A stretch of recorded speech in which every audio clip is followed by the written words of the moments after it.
আজকে আমরা করব আরেকটা ইনফরমেশন ম্যাচিং।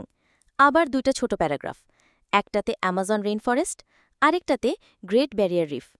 প্রতিটা প্রশ্নে বলতে হবে কোন প্যারাগ্রাফে ওই তথ্যটা আছে, এ না বি।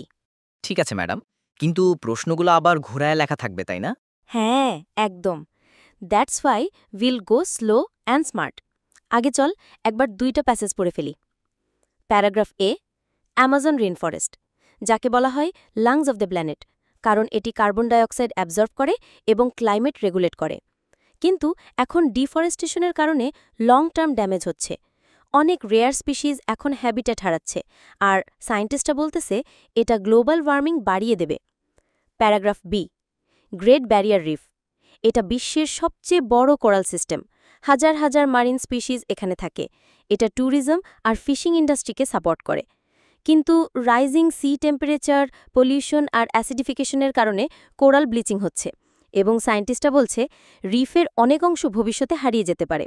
চলো এখন একে একে প্রশ্নগুলো দেখি। ১. Faces destruction because of increasing global temperatures caused by human activities. রিফি তো ডিস্ট্রয় হইতেছে টেম্পারেচারের কারণে, তাই বি। ধীরে করো, প্রশ্নটা বলতেছে গ্লোবাল টেম্পারেচার ইনক্রিজ, আর সেটা হিউম্যান ড্রিভেন ডেফরেস্টেশনের কারণে। ও, রিফে বলা হয়েছে ওশেন টেম্পারেচার, কিন্তু অ্যামাজনে বলা হয়েছে loss of tree cover could accelerate global warming beyond control. Exactly, so it's talking about global warming, আর সেটা হিউম্যান ড্রিভেন ডিফরেস্টেশনের কারণে। তাই এটা এ।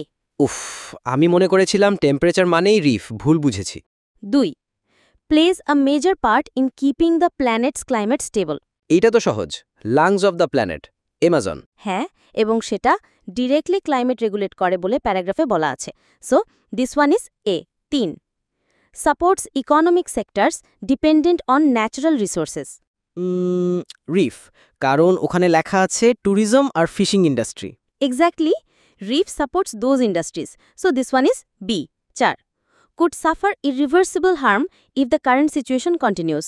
এইটা রিফ, কারণ সায়েন্টিস্টরা বলছে much of the reef could disappear in the coming decades. Right, that's future-based damage, and it's serious, so it's B. ৫. Is home to wildlife that is at risk due to environmental changes. এইটা tricky, দুইটাই তো animals আছে। True. কিন্তু খেয়াল করো, paragraph এতে বলা আছে many rare species face extinction due to habitat loss.